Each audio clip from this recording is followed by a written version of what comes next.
50,000 টাকা বেতন ভাতা বৃদ্ধির দাবিতে এই মুহূর্তে শাহবাগ অবরোধ করেছে পোস্ট গ্রাজুয়েট এবং ট্রেনি চিকিৎসকরা। দর্শক, শাহবাগের পরিস্থিতি যদি বলি, চারপাশের যানবাহনগুলো থমকে রয়েছে এবং দেখছেন এই মুহূর্তে সামনের অবস্থা, যেখানে দেখতে পাচ্ছি যে পোস্ট গ্রাজুয়েট এবং ট্রেনি চিকিৎসকরা এই মুহূর্তে প্রাইভেট ট্রেনি চিকিৎসক যারা রয়েছেন তারাই মূলত বেতন ভাতা বৃদ্ধির দাবিতে এই শাহবাগ অবরোধ করে রেখেছে, যার ফলে তীব্র যানজটের সৃষ্টি হয়েছে। চতুর্দিকে কিন্তু যানবাহন থেমে রয়েছে দেখতে পাচ্ছেন, এবং সেই সাথে তাদের দাবি একটা, এই 25,000 থেকে 50,000 টাকা তাদের যে বেতন ভাতা, সেই বেতন ভাতা বৃদ্ধি করতে হবে।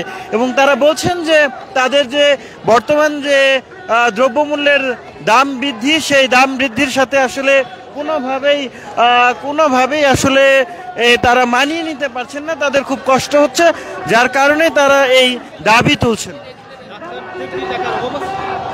ডাক্তারদের টাকার অভাব আছে কিনা, আমরা post graduate private trainee doctor যারা আছি, আমাদের বেতন শুরু হয় হচ্ছে 20,000 টাকা, 25,000 টাকা দিয়ে। আমাদের টোটাল কোর্সের ডিউরেশন হচ্ছে 5 বছর, বেতনটা শেষ হয় হচ্ছে 25,000 দিয়ে। আমরা এখানে যারা পোস্ট গ্রাজুয়েশনে আসছি, আমাদের বেতন হচ্ছে মানে বয়স হচ্ছে সবার 30 থেকে 40-এর কোঠায়। তো 30 থেকে 40-এর কোঠায় যে চিকিৎসক আছেন তার বাবা মা ভাই বোন পরিবার থাকে, তাদের মেনটেন করতে হয়। এখন আমার আপনার কাছে প্রশ্ন যে 25,000 টাকায় কি আসলে আপনি আপনার ফ্যামিলি মেনটেন করতে পারবেন? যতক্ষণ পর্যন্ত প্রজ্ঞাপন না আসে ততক্ষণ পর্যন্ত আমরাও কষ্ট করছি। আমরা আমরা তো যৌক্তিক দাবিতে আছি, আমরা অযৌক্তিক দাবিতে এখানে নেই। হ্যাঁ, আপনি টাকার জন্য যেটা বলছেন, এই টাকাটা হচ্ছে আমরা যে সার্ভিসটা দিচ্ছি আপনাদের সাধারণ জনগণকে, সেই সার্ভিসের বিনিময়ে আমরা নিচ্ছি। এটা মনে করেন যে অযৌক্তিক কোনো কিছু না যে আমরা ঘরে বসে বসে টাকাটা চাচ্ছি। আমরা যে কর্মদিবস হাসপাতালে স্পেন্ড করি, সেইটার বিনিময়ে, সেটার ন্যায্য মূল্যের জন্য আমরা এখানে আছি। আন্দোলন কর্মস্থলে করে আসলে কোনো লাভ হবে না। আন্দোলন কর্মস্থলে আমরা বহুবার করেছি, আমরা কোনো আন্দোলনও করিনি, আমরা খুব সিম্পল ওয়েতে আমরা অবস্থান কর্মসূচি নিয়েছি, বহুবার বহু প্রসেসে আগানোর পরে আজকে এই কঠোর কর্মসূচি। ঠিক আছে, ধন্যবাদ। 30,000 টাকা না, আমাদের বেতন হচ্ছে এখন 25,000 টাকা। ঠিক আছে, প্রজ্ঞাপন দেওয়ার কথা প্রতিবারই বলা হয়, 2 বছর ধরে প্রজ্ঞাপন দেওয়ার কথা বলা হচ্ছে, কিন্তু প্রজ্ঞাপন এখন পর্যন্ত জারি হয়নি। যেহেতু জারি হয়নি, সেহেতু আমরা শাহবাগে অবস্থান করব। যতক্ষণ পর্যন্ত প্রজ্ঞাপন না আসবে আমরা এখানেই থাকবো। দর্শক, সরাসরি দেখছিলেন ডেইলি সানে। এই মুহূর্তে আপনাদেরকে দেখানোর চেষ্টা করছিলাম শাহবাগের অবস্থা। শাহবাগ জুড়ে চিকিৎসকরা অবরোধ করে রেখেছেন তাদের বেতন ভাতা বৃদ্ধির দাবিতে। তাদের দাবি যে তাদের যে বর্তমান বাজারে 25,000 টাকা করে দেওয়া হচ্ছে, সেই ভাতাকে 50,000 করার দাবি জানাচ্ছেন তারা। Movement for justice, doctors movement for জাস্টিসের এই আয়োজনে তারা এই কর্মসূচি পালন করছেন। বেলা 2টা থেকে শাহবাগ চত্বরে তাদের এই কর্মসূচি শুরু হয়। এখনো পর্যন্ত তাদের এই কর্মসূচি চলছে। তারা বলছেন যে যতক্ষণ না পর্যন্ত তাদের এই দাবি মেনে নেওয়া না হবে, ততক্ষণ পর্যন্ত তাদের এই কর্মসূচি শাহবাগে চলমান থাকবে। দর্শক, দেখছেন সরাসরি 2-4 পাশের যানবাহন চলাচল একেবারেই বন্ধ রয়েছে। ঢাকা বিশ্ববিদ্যালয়ের পাশ থেকে যে জাতীয় জাদুঘর রয়েছে, জাদুঘরের পাশ দিয়ে যানবাহন খুব স্বল্প পরিমাণে চলাচল করছে নিউ মার্কেটের দিকে। তবে নিউ মার্কেট থেকে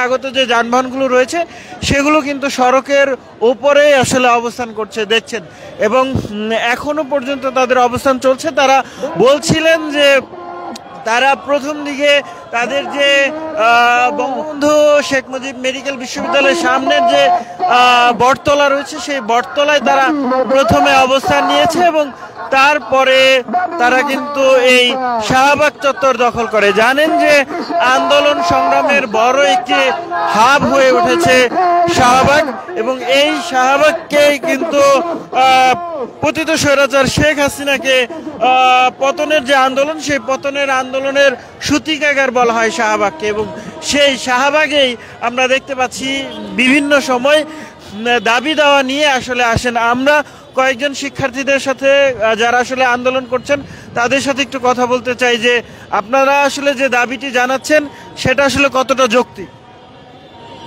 কতটা যৌক্তিক তার চেয়ে বড় কথা এটা কতটা অযৌক্তিক। আমাদের যেই ভাতা দেওয়া হচ্ছে, আমরা হলাম এফসিপিএস ট্রেনি। আসলে আন্দোলনটা হলো যারা এমবিবিএস এর পর, ইন্টার্নশিপের পর যারা পোস্ট গ্রাজুয়েশন ট্রেনিংয়ে আছে তাদের জন্য। এখন আমরা যতদিন এমবিবিএস লাইফ পার করি মোটামুটি আমরা একটা অবস্থায় থাকি, তো ওইরকম আমাদের ডিমান্ড থাকে না, মানে এমন একটা ফ্যামিলি রেসপন্সিবিলিটি হোক, আমাদের ফ্যামিলি রেসপন্সিবিলিটি নেওয়া, কিংবা আমরা আমাদের নিজেদেরও সংসার শুরু হয়। তো এখন আমাদের যেই দাবিটা, এটা একটা জিনিসটা হলো যে আমাদের এই সময়ে এসে আমাদের একটা বয়স হয়, আমাদের নিজেদের ফ্যামিলি আছে, আমাদের বাবা মা আছে, এদের সবাইকে দেখতে হয়, আমাদের একটা রেসপন্সিবিলিটি থাকে, প্লাস আমাদের নিজেদেরও কিছু ডিমান্ড থাকে। কিন্তু আমাদের ভাতা দেওয়া হচ্ছে 25,000 টাকা। তো এখন আমাদের এই জিনিসটা নিয়ে আমাদের মেইন দাবিটা যে আসলে 25,000 টাকা বর্তমান যে দ্রব্যমূল্যের যে ঊর্ধ্বগতি কিংবা আমাদের পরিবার নিয়ে চলা, সেটা তো এক প্রকার অসম্ভব, এটা কোনোভাবেই সম্ভব না। তো এখন আমাদের যেই ইয়েটা আজকে মোটামুটি 5 বছরের উপরে আমাদের এই ভাতা যেটা আছে 25,000 টাকা, সেটা বাড়ানোর জন্য জাস্ট আশ্বাসের মধ্যেই আছে। তা আমাদের যেই দাবি সেটা হলো শুধু আশ্বাস না, আমরা একদম প্রজ্ঞাপনের মাধ্যমে আমরা চাচ্ছি আমাদের এই ভাতা যেটা, এটা 50,000 টাকায় উন্নীত করা হোক, এটাই আমাদের দাবি। আপনারা যারা আন্দোলন করছেন তাদের পরিচয়টা কি? আসলে পূর্ণাঙ্গ ডক্টর নাকি? আমাদের পরিচয় হলো আমরা পোস্ট গ্রাজুয়েশন ট্রেনি, মানে আমাদের এমবিবিএস এর পরে আমরা তো জানি কি 5 বছর এমবিবিএস, তারপরে 1 বছর ইন্টার্নশিপ করতে হয়, তারপর একটা এমবিবিএস ডিগ্রি কমপ্লিট হয়, এবং তারপরে পোস্ট গ্রাজুয়েশনের কথাটা আসে, যেখানে আমাদের মোটামুটি 1 বছর, 2 বছর, 4-5 বছর প্রিপারেশন নিয়ে কেউ রেসিডেন্সি মানে এফসিপি, এমডি, এমএস কিংবা এফসিপিএস এগুলোতে চান্স পায়। তো আমরা ওই লেভেলে যারা আছি, যেটাকে বলি পোস্ট গ্রাজুয়েশন ট্রেনি, আমরা তারাই আন্দোলনে আছে। এখন আপনারা কি বাইরে কোনো প্র্যাকটিস করতে পারেন না? বাইরে এখন সুযোগ দেয়। এখন দেখা গেছে যে আমাদের সপ্তাহে 6 দিন ডিউটি, কখনো মর্নিং, কখনো ইভিনিং, কখনো নাইট। এখন বাইরে যখন আমরা প্র্যাকটিস করতে যাই, সেক্ষেত্রে আসলে আমরা তো এইভাবে নিবে না। তো ওরা তো যখন একটা প্রাইভেট আমি কোনো একটা হসপিটালে গেলাম কিংবা ট্রেনিংয়ে, আমার একটা নির্দিষ্ট সময় থাকবে যে ওই সময়টা আমি ডিউটি করবো, কিন্তু আমার ডিউটি যে আওয়ার, এটা তো ফিক্সড না। আমি হয়তো ধরলাম আজকে আমি বিকালে আমি চেম্বার করব, প্রথম কথা হলো সেটা আমার পারমিশন নাই, আমি বাইরে প্র্যাকটিস করব, আমার আগে ডিগ্রি কমপ্লিট করতে হবে। ধরলাম আমি পারমিশন ছাড়াও করতে গেলাম, সেটা কি টিকবে? আমার ধরলাম আজকে আমার বিকেলে আমার রুগী দেখতে হবে, কিন্তু আমার বিকেলে ঢাকা মেডিকেল কলেজে আমি আছি এখন, তো ধরলাম আমার ওইখানে আমার ডিউটি দিয়ে রাখলো, তো আমি তো পারবো না ওইখানে ডিউটি করতে। সুতরাং এগুলো হয় না। আসলে আমাদের একটা ফিক্সড যেই অ্যামাউন্ট, যে একটা ভাতা দেওয়া হয়, আসলে ওইটার উপরেই আলটিমেটলি আমাদের ডিপেন্ডেন্ট থাকতে হয়। এবং সেজন্য এর আগেও তো আন্দোলন করেছেন, আমরা দেখেছি শাহবাগে আন্দোলন করেছেন। তো ওই আন্দোলনের পরে কি কারো সরকারের পক্ষ থেকে কোনোভাবে যোগাযোগ করা? এইটাই সমস্যাটা। এর আগে আমাদের অসংখ্যবার এই আন্দোলন, কিন্তু বললামই তো 5-6 বছর ধরে আমাদের প্রায় আন্দোলন হচ্ছে, কিন্তু যে সরকারের পক্ষ থেকে যেটা করা হচ্ছে আশ্বাস, আমাদের শুধু আশ্বাসই দিয়ে যাচ্ছে, কিন্তু এটা কোনো বাস্তবায়ন নাই। আমাদের এখনকার ইয়েটা হলো যে আমরা আসলে এই আশ্বাসে আর বিশ্বাস করি না। এখন আমরা একবারে প্রজ্ঞাপন আকারে ওদের যে আশ্বাসটা, সেটা বাস্তবায়ন চাই। দর্শক, সরাসরি দেখছিলেন ডেইলি সানে এবং আপনাদেরকে দেখানোর চেষ্টা করছিলাম এই মুহূর্তে শাহবাগ চত্বরে, যেখানে শাহবাগে চিকিৎসকরা জড়ো হয়েছেন এবং তারা আসলে দাবি জানাচ্ছেন তাদের যে বেতন ভাতা সেটি বৃদ্ধি করতে হবে। দেখছেন আমরা কথা বলছিলাম চিকিৎসকদের সাথেই। কি দাবি জানাচ্ছেন আপনারা? আমরা আমাদের মাসিক ভাতা 50,000 টাকা করার জন্য দাবি জানাচ্ছি। কখন থেকে এখানে? আমরা সকাল থেকে এখানে বসে আছি এবং যতক্ষণ না পর্যন্ত আমরা এই প্রজ্ঞাপন পাবো ততক্ষণ আমরা এখানেই থাকবো। মানুষ বলছে যে দুর্ভোগ করে ডাক্তাররা এই ধরনের আন্দোলন করতে পারে। এখন শোনেন, আন্দোলন মানেই কারো না কারোর জন্য দুর্ভোগ হবে। এটা আমাদের জন্যও দুর্ভোগ, যে আমাদের জন্য অনেক বৈষম্যের বিষয় যে আমরা মাত্র 25,000 টাকা বেতন ভাতায় আমরা এভাবে নিঃস্বার্থভাবে রোগীদেরকে সেবা দিয়ে যাচ্ছি। এখন এটা আমাদের জন্য দুর্ভোগের কারণ হচ্ছে। এখন যদি সামান্য মানুষের কিছু সময় দুর্ভোগের পর আমরা যদি আমাদের ন্যায্য যে দাবিটা সেটা আদায় করতে পারি, তাহলে হয়তো বা সবার জন্যই ভালো হবে। আমরাও জনগণকে আমাদের মন থেকে সেবা দিতে পারবো। আপনারা বর্তমান কত টাকা ভাতা পাচ্ছেন? বর্তমানে আমরা ভাতা পাচ্ছি 25,000 টাকা, এবং সেটা আমাদেরকে দেওয়া হয় 6 মাস অন্তর। আমরা আমাদের ভাতা 50,000 টাকা না, 6 মাসের জন্য 25,000 না, 25,000 করে 6 মাস অন্তর আমাদেরকে 1.5 লক্ষ টাকা দেওয়া হয়। তো আমরা আমাদের দাবিটা জানাচ্ছি 50,000 টাকা। 25,000-এ কি সমস্যা ফেস করতেছে? এখন আপনি বলেন ঢাকা শহরে একজন সিঙ্গেল মানুষের চলার জন্য 25,000 টাকা যথেষ্ট নয়, তাহলে আমরা আমাদের পরিবার নিয়ে কিভাবে 25,000 টাকায় চলতে পারবো, যেখানে আমাদের জন্য বাইরে চেম্বার করা এবং বেসরকারি বা অন্য কোথাও চাকরি করা নিষিদ্ধ। আমরা শুধুমাত্র এই পোস্ট গ্রাজুয়েট প্রাইভেট ট্রেনি যারা, তারা আমাদের যেখানে নির্দিষ্ট যে হসপিটালে আমরা আছি এখানেই আমরা সেবা দিতে পারবো, আমরা বাইরে কোনো ভাবে আমরা প্র্যাকটিস করতে পারবো না। আপনাদের পড়াশোনার বাইরে কি প্র্যাকটিসের সুযোগ থাকে? পড়াশোনার বাইরে প্র্যাকটিস, আমরা তো এমবিবিএস কমপ্লিট, আমরা একজন এমবিবিএস ডক্টর। আমরা বাইরে যদি আমরা এভাবে যদি আমরা এই প্রাইভেট ট্রেনিংয়ে না ঢুকতাম তাহলে আমরা অবশ্যই জেনারেল প্র্যাকটিস করতে পারতাম। যেহেতু আমরা এমবিবিএস পাস, সেহেতু আমরা প্র্যাকটিস করতেই পারতাম। কিন্তু যখন আমরা ঢুকে যাচ্ছি আমাদের এই পোস্ট গ্রাজুয়েট প্রাইভেট ট্রেনিংয়ে, সেখানে আমরা বাউন্ড টু শুধুমাত্র এখানেই সেবা দেওয়ার জন্য, বাইরে কোনো আমরা সেবা দিতে পারি না। নিয়ম নাই, নিয়ম নাই। কিন্তু যদি নিয়ম করা হয়, মানে সুযোগ দেওয়া হয় না, এই সুযোগটা আমার কথা হচ্ছে এই সুযোগটা হওয়ার কোনো দরকার নাই। আমি যেটা বলতে চাচ্ছি যে আমাদের যে ট্রেনিং পিরিয়ড 5 বছর, এই সময়টাতে আমরা আমাদের ফুল টাইম দিয়ে, আমাদের সম্পূর্ণ ডেডিকেশন দিয়ে আমরা রোগীদেরকে নিয়ে পড়াশোনা করব, আমরা হসপিটালে থাকব।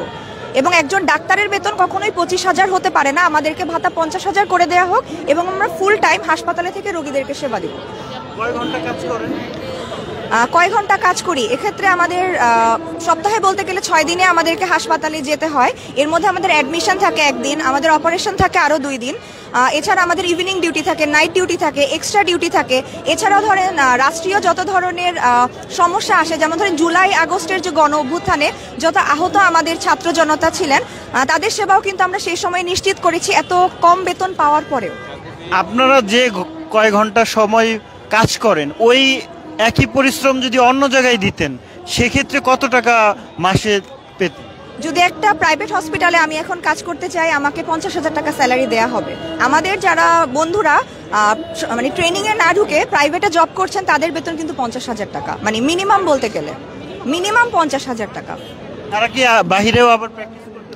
তারা তো প্রাইভেট, তারা চাইলে 2টা 4টা 10টা জব করলেও প্রবলেম নাই, কিন্তু যেহেতু আমি ট্রেনিং করি, আমাকে ট্রেনিংয়ের সময় দিতে হবে। আমার এখন পড়াশোনার সময়, আগামী 5 বছর ধরে আমি পড়াশোনা করব আমার সাবজেক্টের উপরে। সো আমার তো প্রাইভেটে কোথাও জব করা মানে কি আমার সময় নষ্ট, আমার পড়াশোনার ক্ষতি। এর আগেও তো আন্দোলন করেছেন, কেন আসলে বৃদ্ধি হচ্ছে না বেতন ভাতা? কি মনে হয়? আমরা এর আগে যখন আন্দোলন করেছিলাম সেটা বিগত স্বৈরাচারী সরকারের আমলে, এবং সে আমলে তো আসলে জনগণের কোনো মতামতের কোনো ভ্যালু ছিল না, সেটা আপনারাও জানেন। তো তারপরে যখন জুলাইয়ের গণ অভ্যুত্থান হলো, আগস্টে আমাদের বিজয় হলো, তারপরে কিছুদিন আমরা আন্দোলনে আসি নাই যে দেশটা একটু সেরে উঠুক, সব সমস্যাগুলো সমাধান হোক। তারপরে আমরা মনে করেছি এখন আমাদের সংস্কারের একটা পথ এসেছে এবং আমাদের দেশে এখন সংস্কার হচ্ছে। তাই আমরা এখন চাই আমাদের চিকিৎসক সমাজের উন্নতির জন্য যেখানে যা কিছু সংস্কার করা দরকার, এখন সেটার জন্য উপযুক্ত সময়। দর্শক, সরাসরি দেখছিলেন শাহবাগ থেকে, এবং শাহবাগ থেকে পরিস্থিতি দেখানোর চেষ্টা করছিলাম যে যানবাহনগুলো আটকে আছে, থমকে আছে শাহবাগ, অবরুদ্ধ শাহবাগ, যেখানে কর্মবিরতি অবস্থান কর্মসূচি পালন করছে পোস্ট গ্রাজুয়েট প্রাইভেট ট্রেনি চিকিৎসকরা। এবং দেখানোর চেষ্টা করছিলাম যে সড়কে দুর্ভোগ রয়েছে, সেই সাথে যারা চিকিৎসক রয়েছেন তারাও আসলে দাবি জানাচ্ছেন তাদের যে বেতন ভাতা, এটি আসলে এই যে চলমান দ্রব্যমূল্যের বাজার, সেখানে তারা হিমশিম খাচ্ছেন এবং সেই কারণেই তাদের বেতন ভাতা 25,000 থেকে 50,000 বৃদ্ধি করার দাবি জানাচ্ছেন তারা।